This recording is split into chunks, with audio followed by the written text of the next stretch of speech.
You think? I thought it was awesome. From Here to Eternity, the musical. My name's Diane Ducey. We're going to bring out our panel, and we're going to bring up Sir Tim Rice to visit about this awesome musical.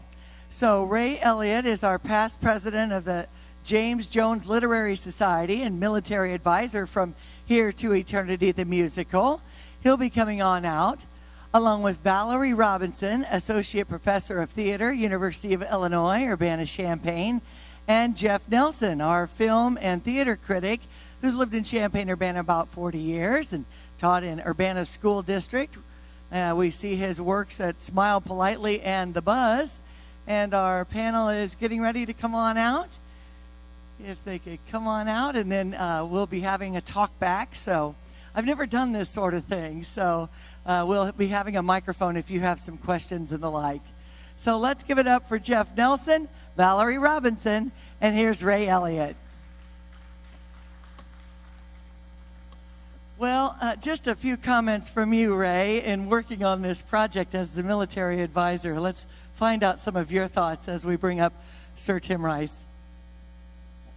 I think Bill Oakes and Tim Rice put together the story of From Here to Eternity.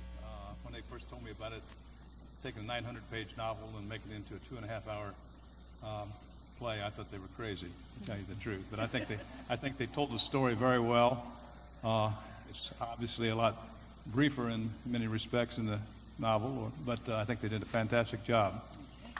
Very good. I thought so too. Your thoughts, Valleri?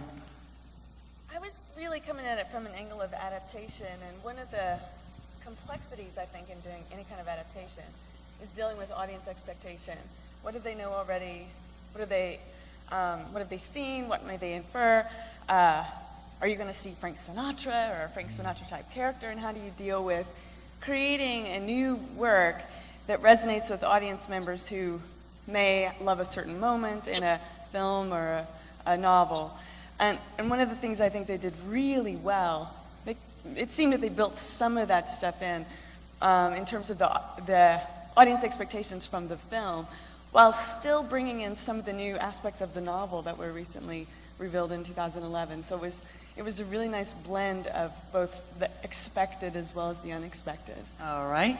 And Jeff Nelson, your thoughts? Well, the final element of expectation is, of course, the musical part of it, which interested me, is blending the music in with the characters, which I thought the score did amazingly well. I was very impressed with this. And of course, we all have certain images from the movie because it's a very well-known movie, but they went back to the book and really got something that's a little grittier, shall we say, on this.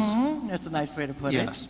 Well, let's face it, normality isn't dramatic and it doesn't sell very well, so you're going to emphasize anything that probably could have gone wrong. I think most people would say he probably exaggerated the worst, but he really got some great stuff about military life in here, and I think the music did the adaptation element in that quite well.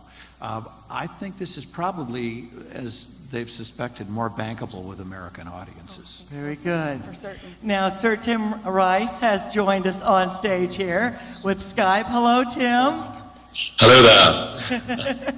So what are your thoughts coming into the discussion here from our panel here in Champaign-Urbana, Illinois? Well, to be honest, I didn't hear every word that clearly. It was getting much better as Jeff was beginning to speak, but I certainly appreciated Jeff's comments, and I'm afraid I didn't get enough of Ray or Valleri until the latter half of their speeches, but they seem to be fairly polite on the whole, which is encouraging. Ray, of course, I've worked with, for the last year or so, and I think we're singing from the same hymn sheet. Well, just from a kind of novice perspective, how do you come up with this material to make the book and make the film just come alive through a musical, through your lyrics and songs? It's just wonderful. Well, the idea was entirely the composer's, a young man named Stuart Brayson, who is not even that well known in England yet. I think he's a very talented composer, and I've known him and his work for many years. And he came to me with this idea, and I knew the film. I hadn't read the book at that point, but I knew it was a cracking good story. And I investigated getting the rights, which took some time, rights to the book, not to the movie. And in the same time as all this is happening, Stuart and I were gradually trying to get the score into shape. And then we obviously had to have somebody to write the book of the show, if you see what I mean, i.e. the dialogue, because we weren't going to do this like, say, Evita or Superstar as an opera. And an excellent English writer, a British writer called Bill Oakes, who's worked a lot in America, took on the job of condensing James Jones's epic 900 pages to 2 hours, and to include a lot of songs. So there was a lot of work in getting Stuart's original idea onto the stage. But really, I must give Stuart the credit, or the blame, for the whole scheme. Okay. Now, remember, the audience can participate here at the Virginia Theater. And if you'd like to ask a question, simply raise your hand, and we have a roving microphone there in the audience. All right, we have an audience member ready to ask a question right now. A question right down front. Hi, I was just wondering, as a lot of audiences are probably going into this expecting something similar to like South Pacific or something, and then of course being shocked with the content, I think a little bit, what is the value of showing people this more realistic side of the military as it was in 1940?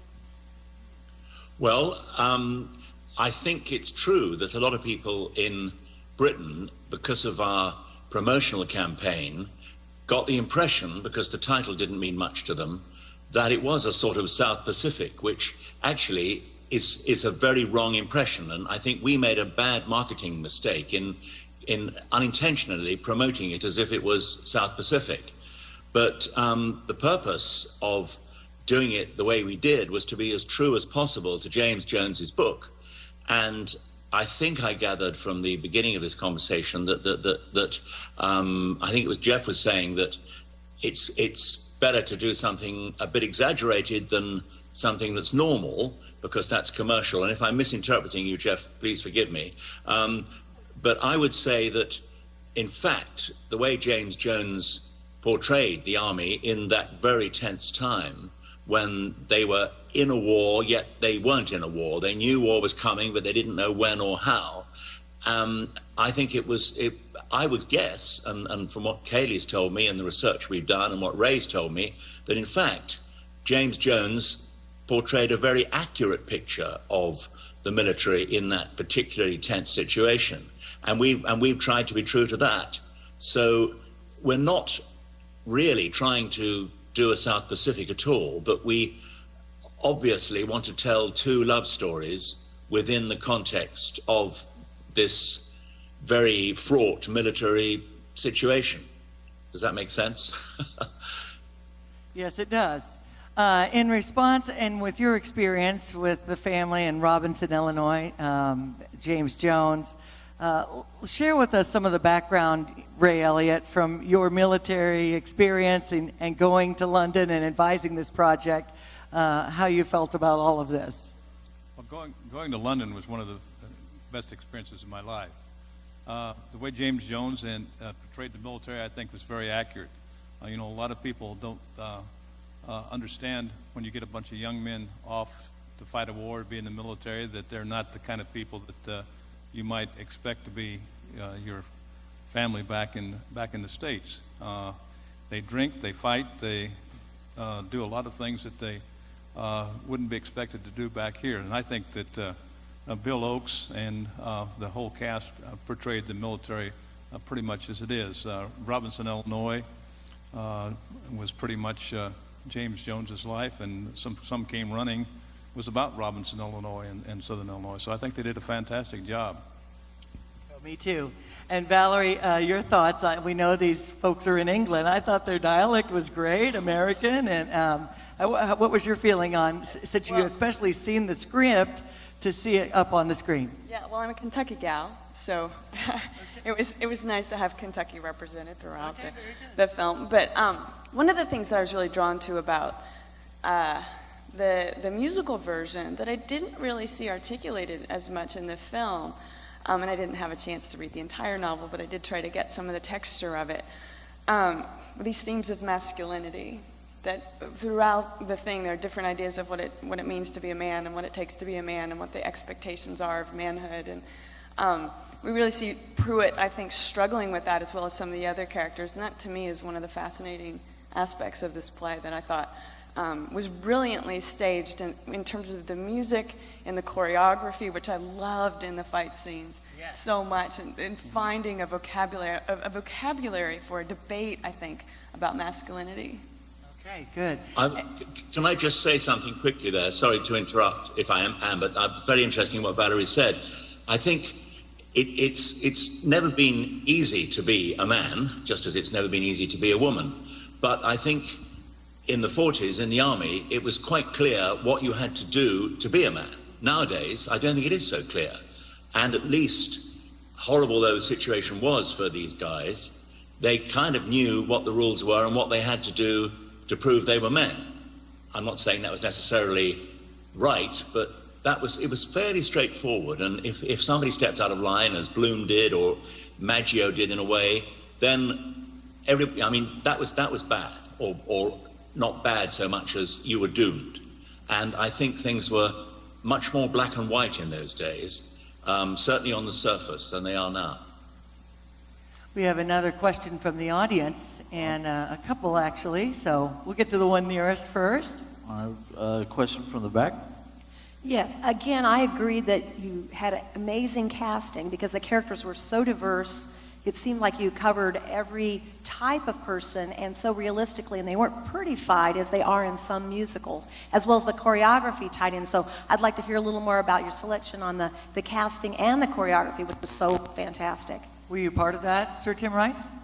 Well, a lot of the choreography, I think some of the credit must go to Ray. I mean, he's not actually a choreographer, as far as I know, but but the excitement of a really well-drilled platoon regiment is in a way choreography. And Ray, plus the wonderful choreographer we had, I think produced some of the most successful parts of the show.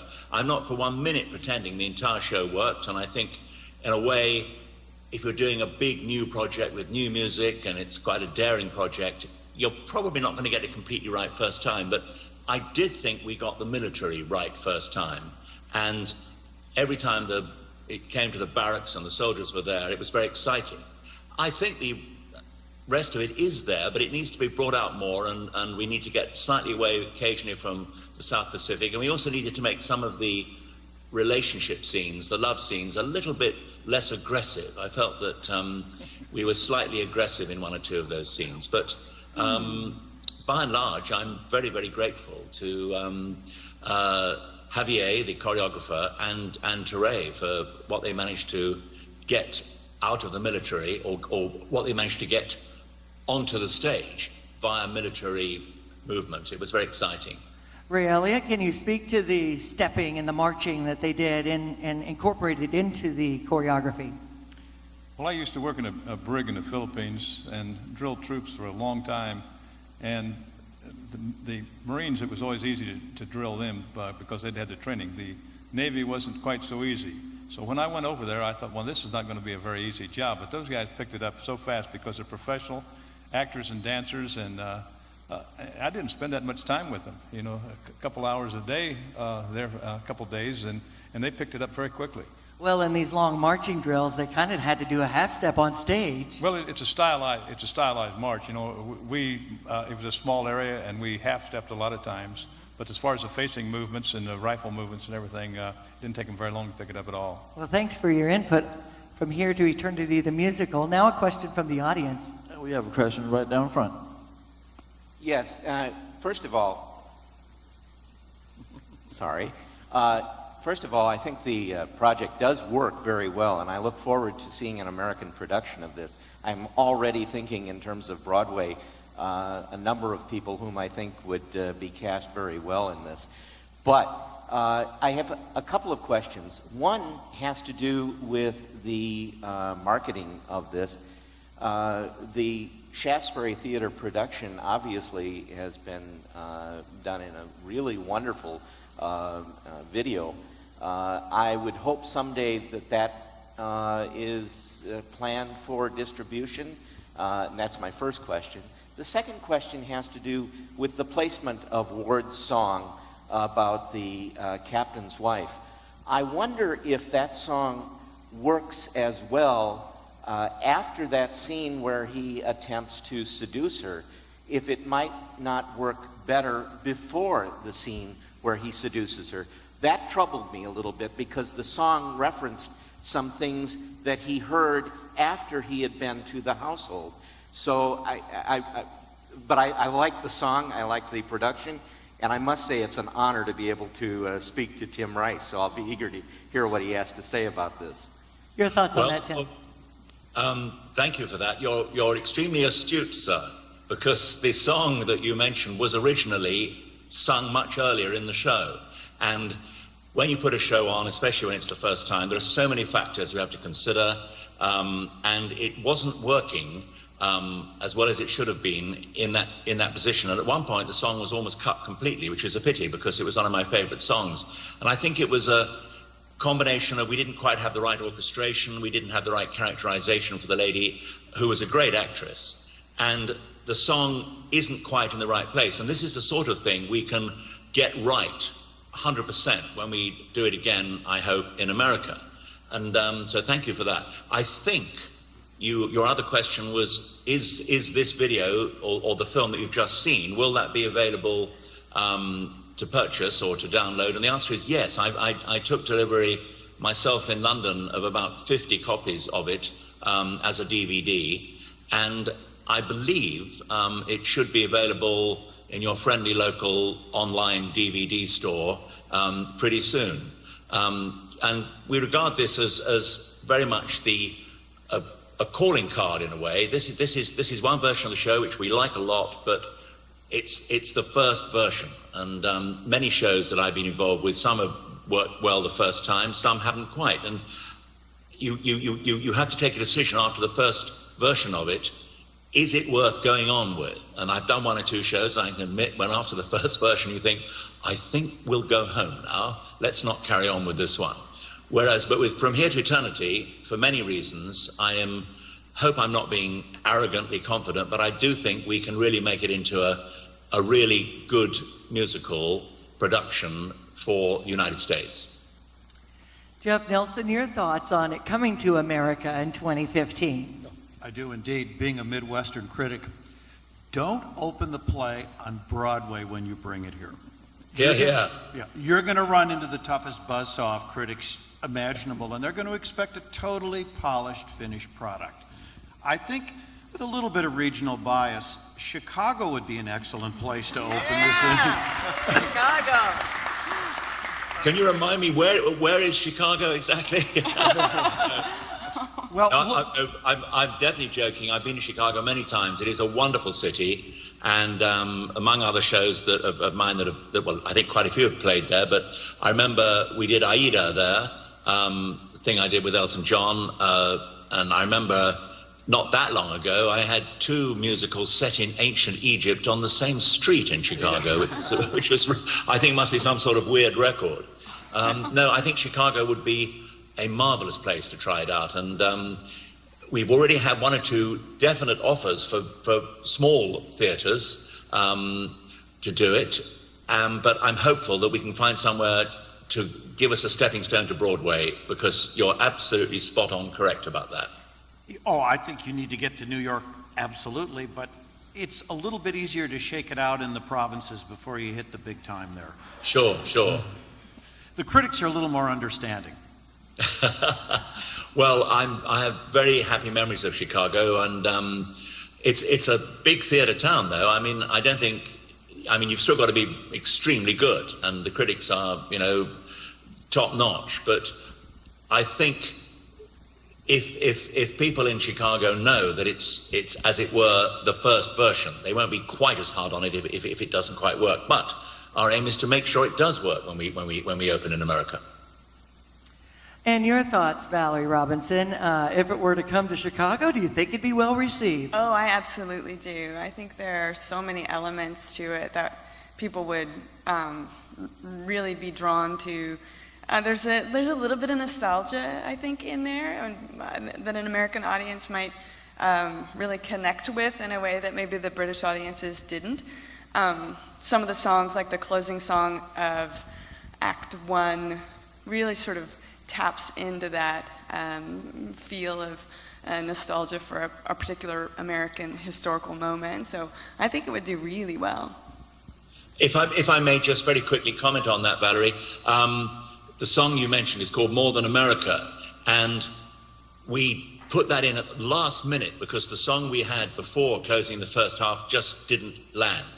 And to be honest, I don't think More Than America, we quite had time to stage it the way we wanted it to be done. I wanted it to be sung by all four of the leading characters, not just the two on the beach. So it became a kind of anthemic closer to the first half, in which these people are talking about the future, and they're as it were trapped in a small part of on a small island a long way from home, yet they are still at home in a way. I mean, I'm aware Hawaii was not a state then, but it was certainly a US dependency. And it's the song, I think, could be staged so wonderfully dramatically to really make people think that on the one hand, America is what we're all about. It's a wonderful country, and it's what we're fighting for. On the other hand, we must remember that there are other things beside it, and by being in an island in the middle of the Pacific, we can stand back. It's a bit like that song From a Distance that Bette Midler sang. It's trying to look at America with love and affection and appreciation, but from a distance, more than America. We have a question from the left. Yes, Tim. It's not a question, it's a thank you. My father was in Hawaii, and I'm 58 years old. And in the opening scene, you brought the memory of my father back. And that's bigger than anything, so please, we look forward to sharing that story across America. And I'm just one, and there's thousands of me's across America. Thank you. Well, thank you very much. I'm glad that's what we did for you, and that's a great compliment. Thank you very much. Ray Elliott, tell us a little bit more of your insight into being affiliated with this project and how that felt. Well, first of all, I want to say I didn't know Valleri was from Kentucky. But of course, Robert E. Lee Pruitt was from Kentucky. But and the Everly Brothers. What's that? And the Everly Brothers. But Darius Campbell, that played the first sergeant, there was a group of drama students from Kentucky over there, and Darius filmed them while they were there and talking, and it was one of the most enthusiastic groups of people that I ever saw there.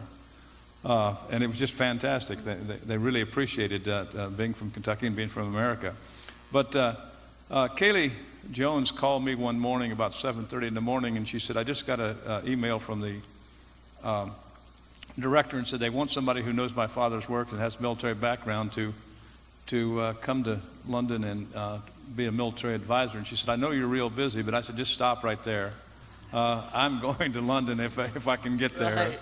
And it was a fantastic experience. I've never worked with a group of people that worked any closer, that were any more congenial, and fantastic to work with, and really were interested in putting on a project, or a show that appealed to people and had something to say about World War II in America. And I think that the British people and the people in the British Isles were very receptive to the movie. Maybe not as much as they would be in America, but it was always very enthusiastic audiences when I was there, and I saw about 15 shows. Very good. Do we have another question from the audience? I see in the back. We have a question on the very back. Hello. I know that there's a connection between Kaylee Jones and the young men who wrote the book and wrote the music, that their fathers were British servicemen in World War II, and they felt that by writing this musical in a way they were honoring their fathers who had come away a little bit injured from the war. Do you know more about that background, sir? Well, my own father served in World War II. He was fortunate in that he only suffered minor injuries on occasion. And Bill's father, Ray knows more about this, I think, because he's spoken at length with Bill. But or I mean, for everybody of our age, I mean, my age, I mean, for all I know, I'm the oldest person on this program, but I mean, I'm of the generation that immediately follows that, and I was born 3 or 4 years after Pearl Harbor, 3 years after actually, and it resonates with me because my parents talked about the war an awful lot. The first, you know, when I was 4 or 5, the other phrase, I mean, the phrase one heard all the time was during the war or before the war, and of course, if you're under 55 or 50, that doesn't mean so much. But yes, there is a great resonance for us of our generation, even though Bill and I are British. But Ray may have something more to say about that. Are there any other questions from the audience for Tim Rice before we wrap this up? Your final thoughts, Jeff Nelson, on this project? I think it's a wonderful project, and I think it definitely has its real base of its audience here. I would, again, like to see it get a good shakedown before it goes to New York. And I think, yeah, and I think it doesn't need huge amounts of tweaking, but I think you're almost there. Okay. Thank you. Go ahead, Sir Tim Rice.